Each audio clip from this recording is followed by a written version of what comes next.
Hey guys, welcome back. Today's video is of the first 20 minutes of unfiltered gameplay of The Outer Worlds, which dropped on IGN's channel today. But the reason why I'm making this video is because there was so much that went on in that 20 minutes, but it was kind of skated over. If you've watched the original footage from IGN, which is linked in the description, it felt like a little ham-fisted. Some of the most important elements, whether dialogue, gunplay, or just mechanics, they really skipped through really quickly. It was jarring. I had to pause it repeatedly, so I thought I better roll my sleeves up, make a gameplay breakdown and reaction with you guys, because I feel I'm not a big fan of reaction videos, but I'm going to do my best to kind of explain things as it goes and obviously talk about my feelings and thoughts on the first 20 minutes of gameplay. Again, there are spoilers, but it's mainly for the community and for people who are hyped for the game and, you know, really just want to dig into it before it releases. So hopefully this video is enjoyable. Let me know. With a little bit of luck and charisma, let's check it out. Why stay earthbound when prosperity awaits you in the stars? Come to Halcyon, the only colony on the edge of the frontier, owned and operated by corporations. So this is actually a really clever way. It's obviously got some, to introduce the game, it's got some nods or throwbacks to old RPGs, you know, the loading screens, or you'd have the old school drawings, but this kind of takes it a step further. The narrator is actually saying what you see on screen. The dialogue is all in the brochures. And the reason why it sets up like this is because Halcyon is, like he said, owned by corporations called the Board. I think it's a collective of 10 of them. The most important thing in this world, the Outer Worlds, is it is an Earth that has diverged from our timeline. It's an alternate timeline set in the future, but at some point, people just started to have two ethos that was all encompassing, and that was consumerism and I guess corporations. That takes over everything, every facet of life. So people don't care about what race you are, creed, religion. That's secondary. They're just corporations. And that's why everything seems so over the top, neon, ham-fisted in all of the trailers. It's corporately run, and people will actually actively fight each other. It's kind of like, you know, sport or baseball teams. You've got your favorite sports team, or people are kind of diehard fans of whatever corporation that they are repping. So that's why they've come out really strong. It said Halcyon is the first colony that's totally run by said corporations. Very important point to start the video off on. A trip of 10 short years will feel like mere minutes, thanks to the comfort and safety of your very own hibernation chamber. I mean, this is a clear nod back to Fallout. Obviously, one of the best things about Fallout was the aesthetic, taking the 1950s Americana design and making their own fun corporate, I guess, their own fake world and consumer, you know, based thing. Like a lot of the brands weren't real. This has just taken that. Obviously, 20%, I believe, of the team of Obsidian that worked on this game worked on the original Fallout, and they did New Vegas, obviously. So there's a huge amount of Fallout that's coming into this, and it's one of my favorite parts is consumerism. But I guess coincidentally, you're starting in a pod, like a cryogenically frozen, like Fallout 4, going 10 years from Earth. I believe it takes that long to get to Halcyon. You'll wake up in a perfect society designed to maximize your productivity with guaranteed full employment, with only a minor turn. Oh, just on that note, supposedly unemployment, you're looked upon as like just a degenerate, filthy. They have, the corporations have been so smart, they set up a religion based around like employment. It is so integral into society that unemployment is just like, it's the worst thing that you've ever heard of. So that's why he kind of just snuck that in there. Term of service, you will become the master of your own destiny when you go out of this world to the Halcyon colony. I like how they said this, out of this world, like out of worlds. You get a 10-year tenure, you get a slice of heaven. It's kind of like the Wild West, you know, your space cowboy, the frontier that's run by corporations. They've got this allure of a better life, and they're luring you in.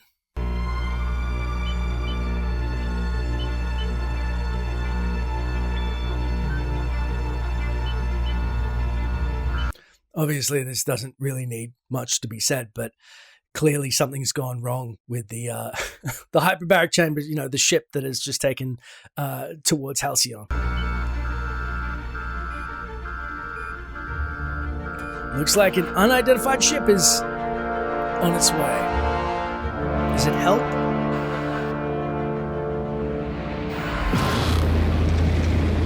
Of course, the ship that's stranded is called Hope. That's just poetic. And we have the scientist, everybody's favorite, that they banging that door. People have likened him to Rick out of Rick and Morty, but you know, he seems like a stereotypical, little bit of a mad scientist from the trailers, but we shall see. Upon closer inspection, he is Phineas Vernon Wells, status fugitive, wanted by Halcyon Holdings Board for crimes against the colony. Okay, so he's a wanted fugitive. He's not just a mad scientist, you know. He's in trouble with the people who make the rules, so we'll see what he wants.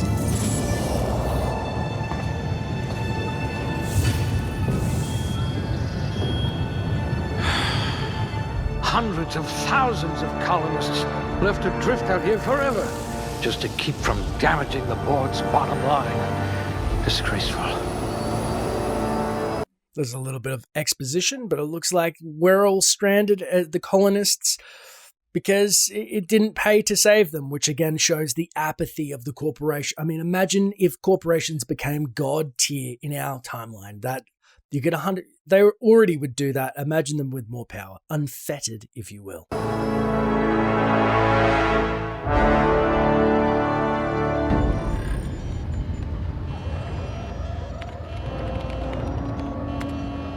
Looks to be your lucky day, my friend. Is releasing, I assume, our player character.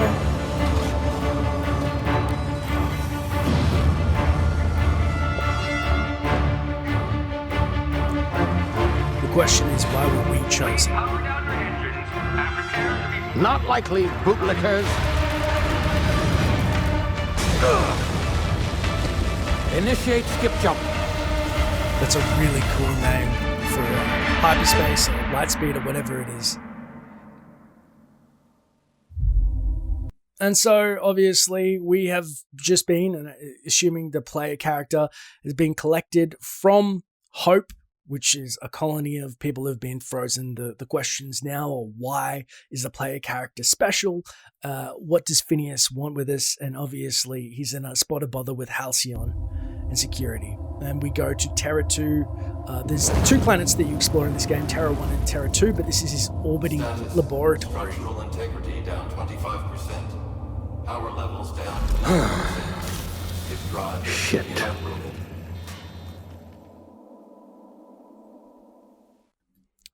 Down 25% is not great, but he's taken a little bit of damage from those ships.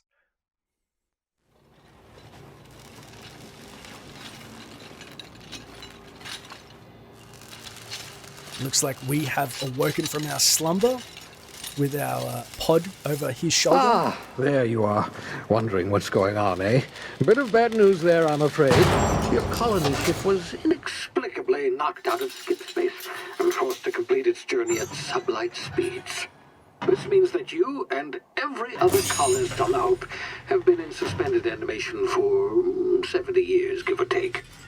Normally, reviving someone after so long leads to some quite horrifying results. It's called explosive cell death, but it's really more of a liquefaction. Something wrong? Oh, yes, well, not to worry. I've pumped your body full of a special concoction I devised to keep you from dying so horrifically. Hopefully at all, but I guess we'll see, yes? Unfortunately, I used the last of my chemical supplies saving you. I know it's a lot to ask, but I must have your help securing more if we're to save the rest of your fellow colonists. I'd see it done myself, of course, but the board has a sizable bounty on my head. Now, my ship is inoperative, but I've managed to hire a smuggler to help you out. He'll be... Oh, I see we're in position. Good luck!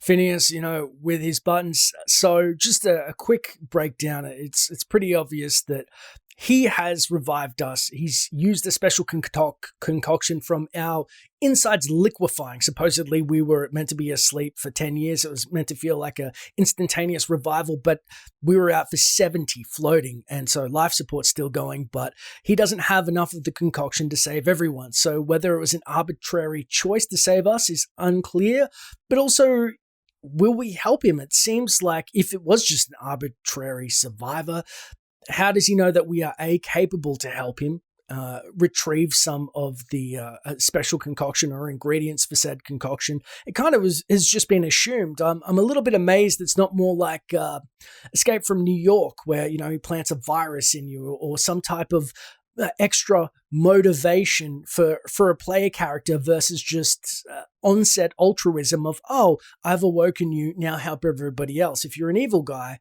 you would assume that they would just try and escape. Maybe that's on the cards. We shall see as we head to Halcyon surface.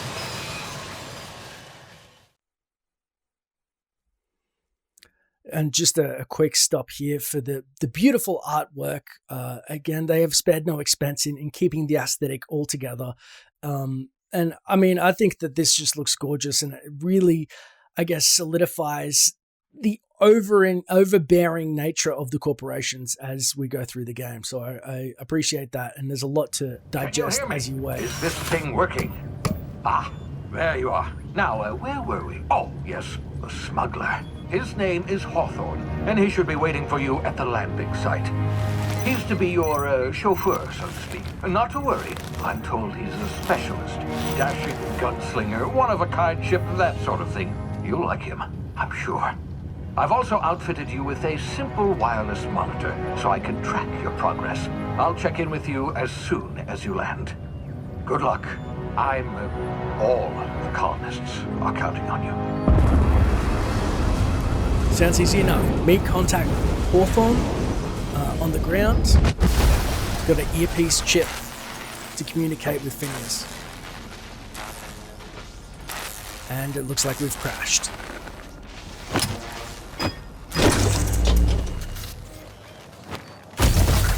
Although we are alive and on the surface of Halcyon. You've landed. Good. Hawthorne should be close by. What in law's name? Is that him? Oh, that idiot. I told him to plant the beacon and move away, not stand there holding it. Oh well, no sense in letting his ship go to waste. So now that we have to find Hawthorne's ship, this is some of the trademark dark humor that we keep hearing about of the Outer Worlds. Hawthorne has just got squished by the ship. He was our contact, but obviously Phineas's reaction to it was quite comical, and the fact that he got smushed by the ship, the pod coming down, is also funny, like the Wicked Witch of the West. Hawthorne won't mind you taking his ship. Better you than the board, huh? Not sure I trusted the fellow. Might have gone after the bounty on my head. Shame about the whole squashing thing. Nasty way to go. Phineas is already showing signs of paranoia, which is rightly so due to having a bounty on his head, and we're slowly getting introduced to some of the controls. And some of the fauna on the planet.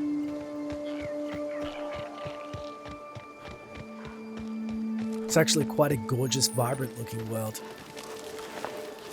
And it looks like the first Marauder thug here. It kind of gives you a slow build-up to what to expect. You first note danger, losing legs. Obviously, then it says you can sneak in the grass. Get used to how to protect yourself if you choose to sneak. And in the flavor text, it reads, while sneaking, use tall grass, rocks, or other cover to hide from enemies. Use this to sneak past enemies or sneak up on them to initiate combat. So it looks like two animals are just near us, and the next text reads, the awareness meters over enemies' heads tells you if they are unaware, suspicious, investigating, or alerted. I'm not exactly sure how it reads, but it looks like they are still unaware right now with the grey.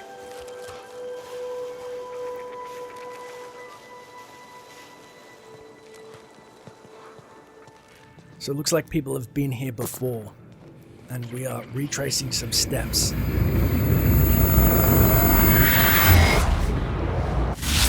Easy now. You've been frozen for a while. There's bound to be unforeseen side effects. Unforeseen side effects being TTS, or the tactical time slowing. I don't remember exactly what it's called, but it slows down time. It is this game's version of that, and it's a nice little introduction way to show you why, with the in-game lore, or how it has actually transpired. You know, you've come out of being frozen, and you've kind of got a flaw/perk from the game. And you can use your medical inhaler at this point because you took a fall. You, come here.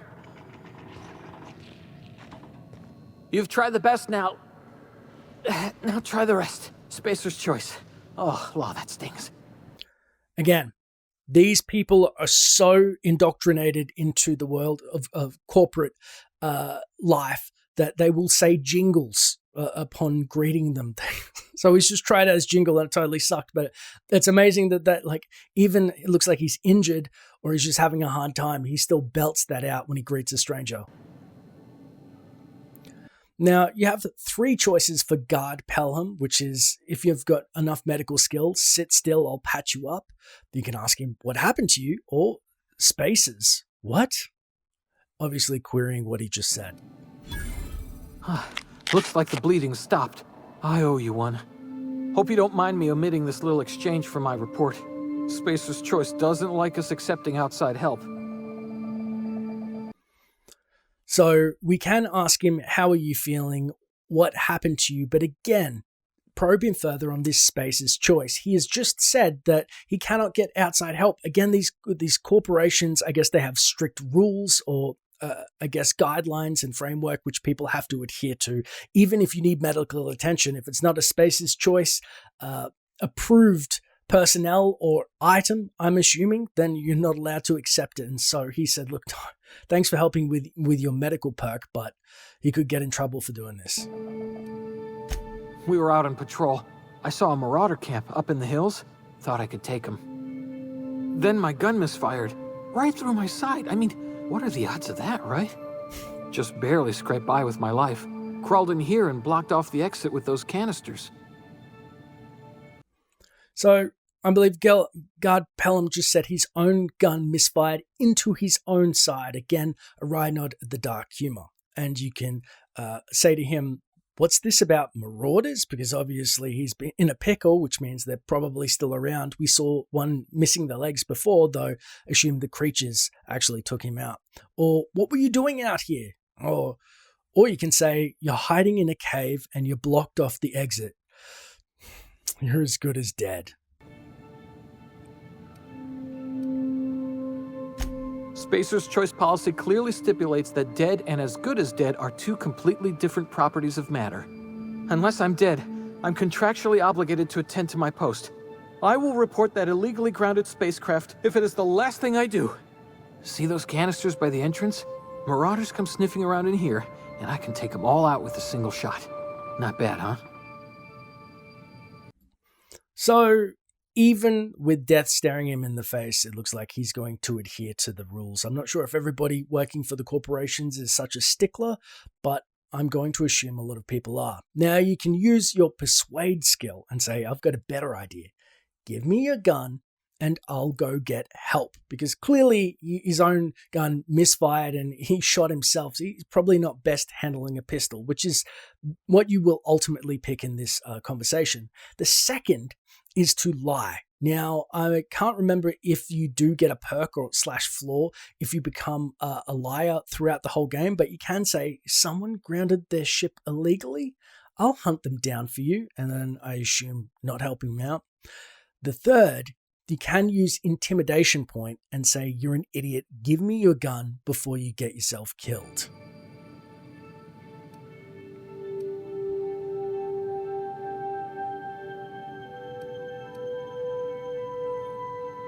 Yeah, okay.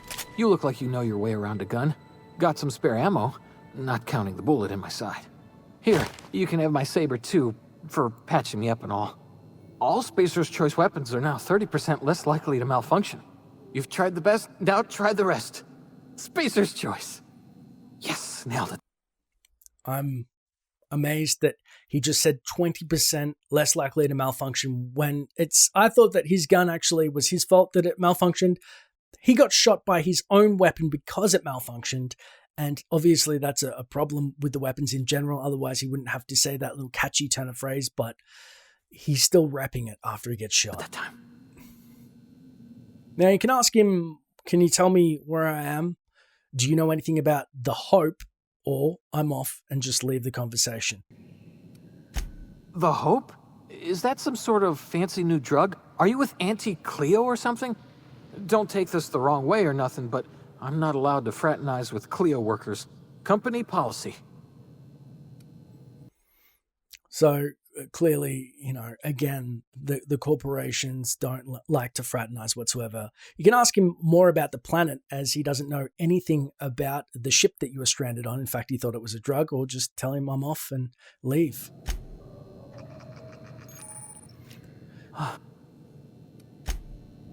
Now, they look like the player looks like they could attack him. I believe you can kill every single person in this game except one. From memory, and I believe it was probably Phineas. I'm not exactly sure whom. Also, stealing items doesn't net you bad karma. This game doesn't have a karma system whatsoever. There are the barrels which he spoke of. My ears! Oh, what just happened? Can you hear me? What in the hell?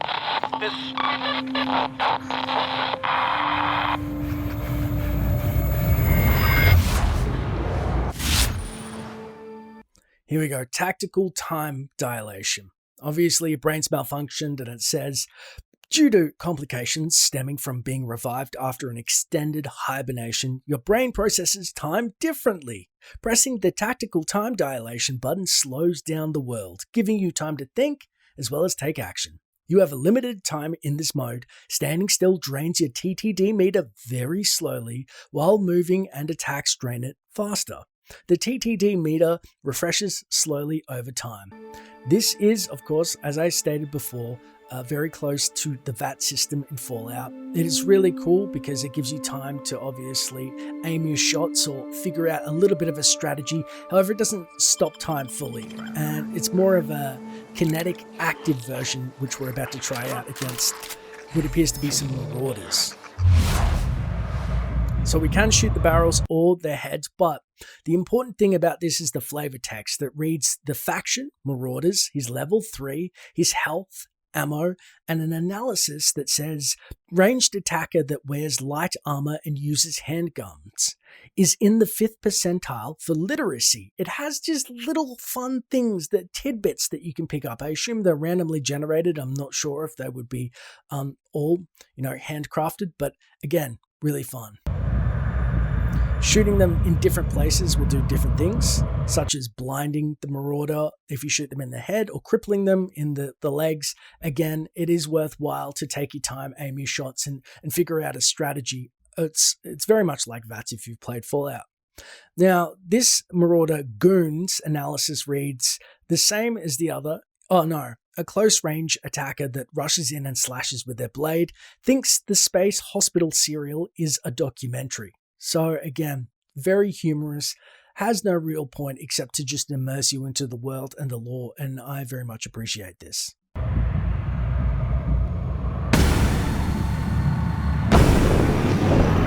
So the first going to the left was shot in the head. The second obviously utilized the barrel to take them out. The third was in the head, blinding them, though it probably should be noted that shooting him in the legs as a melee attacker would have slowed him down. Maybe that would have been a better strategy.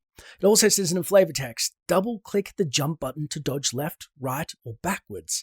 So you probably will need to utilize those moves as you're fighting off attackers. There are special perks, say for melee attackers, where if you get enough perks, you can do things like counter with a full block, etc. So it's worth noting that if you do try a melee build, that it's not going to be that you're just going to get ganked or heavily trounced, that there are going to be ways to dodge or utilize perks to keep it to your advantage, because obviously TTD is really cool for ranged attacks to set up a little bit of a skirmish on your own terms, and so Obsidian have looked at balancing that for melee as well. So after which we're just going to collect some of the knickknacks.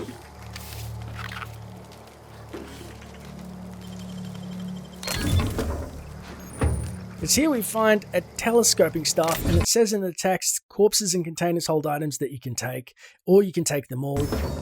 The D-pad switches between items, which is really cool. I do want to see that big bulbous, looks like a staff that he had.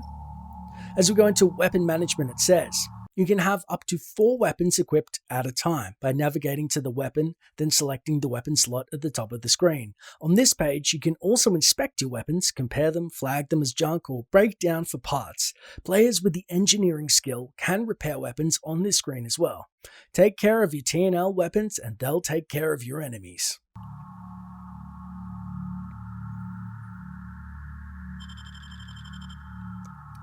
And so we've picked up 2 sabers and the telescoping staff.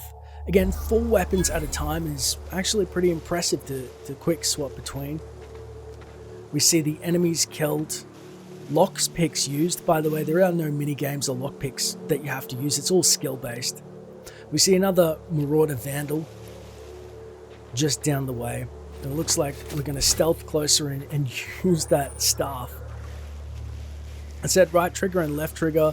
Use these controls to attack and block. Most melee weapons can perform a 3-swing combo as well. So it looks like they're waiting a long time to get him. And that was a solid clonk to the back of the head with his stealth bonus. I'm a little disappointed there's no blood smear, like a spatter on top of that. Hopefully that gets into the game. I don't know that it changes the rating whatsoever, but it would be a little more satisfying, you know? Beating someone's head in Negan style with one of these things.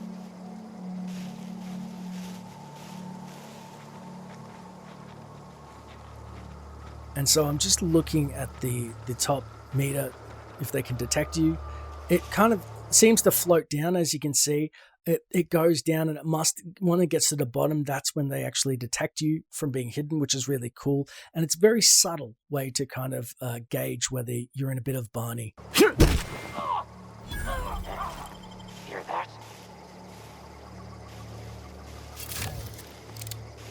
Obviously, we can see it through the rocks as well via awareness.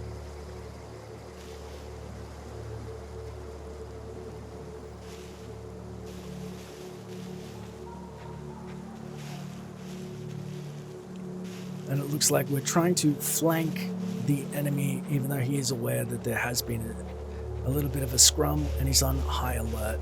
So he's breaking a normal patrol pattern.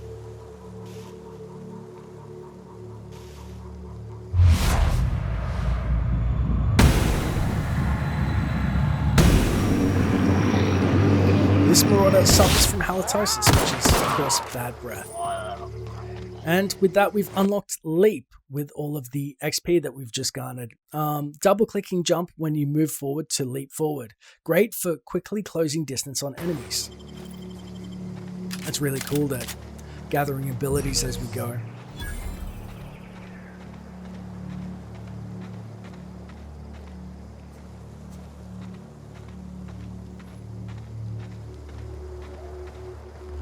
And so as we come to a big clearing, and it looks like it's Hawthorne's ship that we found. Get over here before you get yourself killed!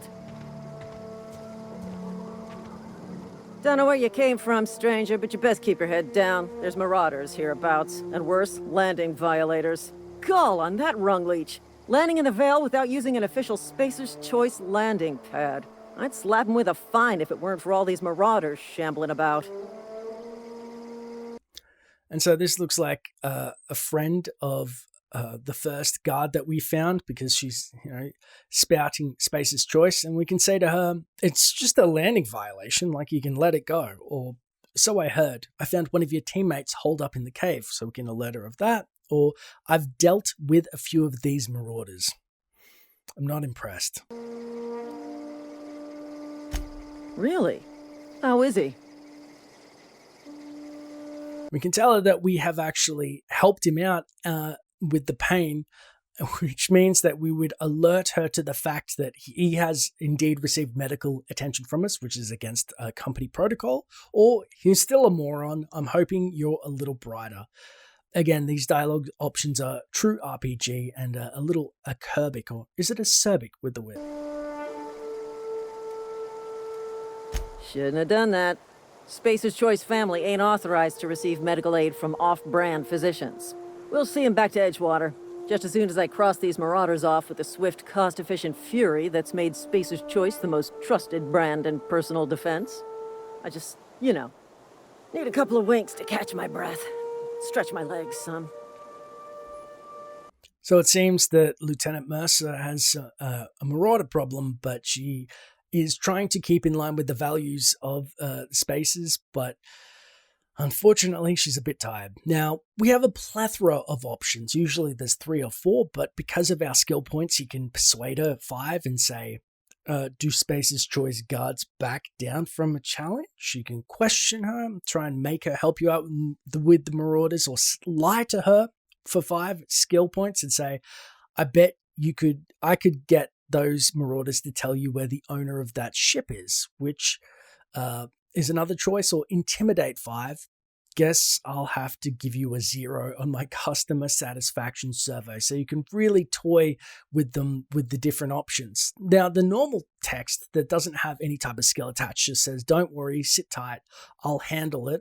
So clearly she doesn't want to help out, or coward, I'll do it myself. Again, the skill points are showing that to really roleplay, if you want a desired character to be persuasive, a liar, intimidate people, this game really does give you perks or options in the dialogue branches to do so. So that's really cool.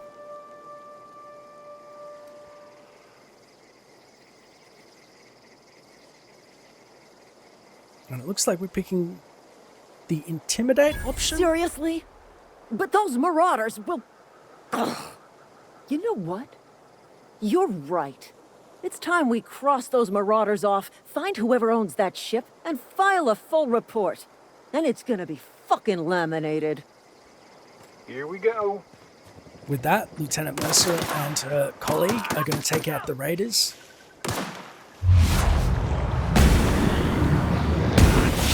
get to try out the TTV, but obviously this is a much easier fight, seeing as that we do have help.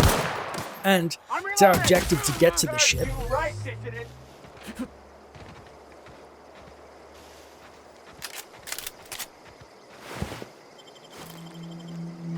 Looks like a standard little bit of looting is going on. I guess the question now is, if we're trying to get to that ship, that's our objective. It's Hawthorne's ship. And these guys aren't really a part of our plan. How do we get around them? Or they're just going to take the credit for the marauders. Please be informed that this vessel contains no valuable plunder.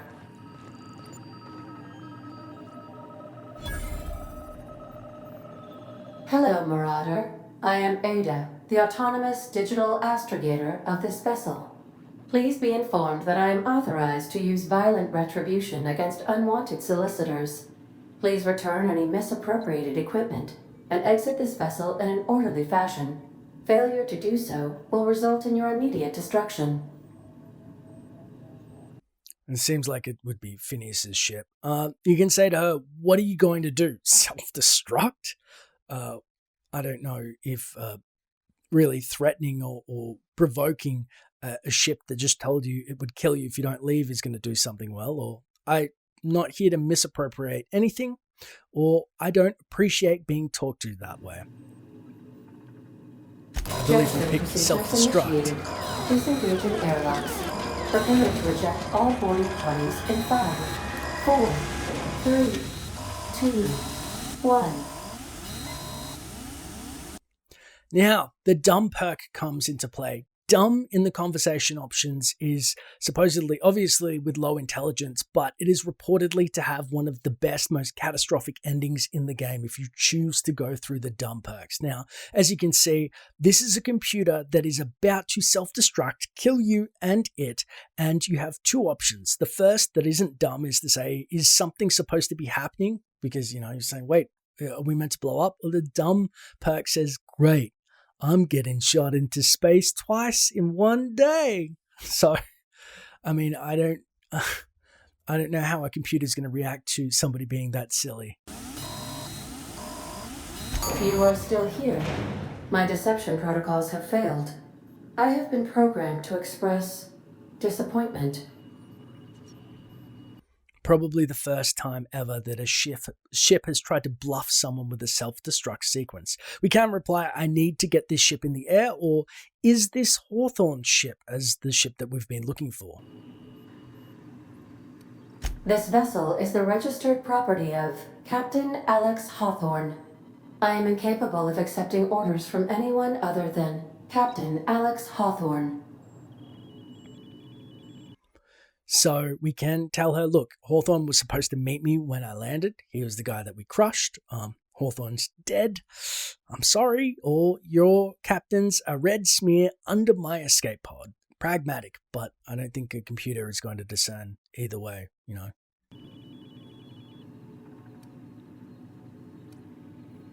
I understand. I will require some time to process this information. Thank you for your patience and for your honesty. I am programmed to take orders exclusively from Captain Hawthorne. If I accept your orders, then you must be Captain Hawthorne. Do you understand? Seems like a wry ultimatum in a throwback to Yes Man when you make him your master in Fallout. Now you can say, I get it. You need me to be Captain Hawthorne or you can't fly. Wink. Or, okay, I'm not Hawthorne. Hawthorne is dead, which is against what she's trying to imply. I can't believe that a computer is kind of throwing you that bone, but you can go against the grain and still not accept her help. Or the dumb option is, just nod and smile, which I guess if she's saying you're Hawthorne, that would also work. And I believe we do take the dumb option as Excellent. Welcome back, Captain Hawthorne. Unfortunately, our engine is currently inoperable. Our main drive suffered a critical power failure, and we were forced to make an emergency landing. The main drive's power regulator has been irreparably damaged and must be replaced. And with that, we have a new task, which is find a power regulator. And the quest is called Stranger in a Strange Land. Now we can reply, where am I supposed to find something like that? But because of a high engineering skill, we can actually say, I doubt I'll find a part like that just sitting in a garage. So clearly it is a hard to procure part. Astutely observed. However, the probability of locating a power regulator within a worker settlement falls within acceptable parameters of certainty. High-capacity power regulators are sometimes employed in the electrical networks of worker settlements. I have taken the liberty of printing you a new Captain's Identity cartridge. Please try not to lose it this time. This cartridge identifies you, Alex Hawthorne, as the registered proprietor and captain of the Unreliable. Do you understand? With that, we have ID. We know that there's a high probability that we can find a power regulator, and we can say, yeah, Ada, I got it. Thanks for our new ship, which is the ship I presume we're going to utilize throughout the game. Or Captain Hawthorne of the Unreliable. I like it. The third option is knock it off with this Captain Hawthorne nonsense. I'm not sure how she would react to the third, though. Thank you. I appreciate your cooperation. That's the end of the gameplay demo. The first 20 minutes are chock full of lore, gameplay, and little tidbits to boot. I really enjoyed myself. Let me know what you thought, if there was anything I missed in the comments below, and I shall see you on launch, as I'm going to be covering this game top to bottom with a lore play. I'd say it's probably easiest to think of me as an Australian Oxhorn, but that's the style of video that I'm looking to do, as well as some top 10s and other videos. If you do have video ideas, leave them in the description below. If you did enjoy this video, please consider liking and subscribing. It really helps the channel out. But until next time, traveler.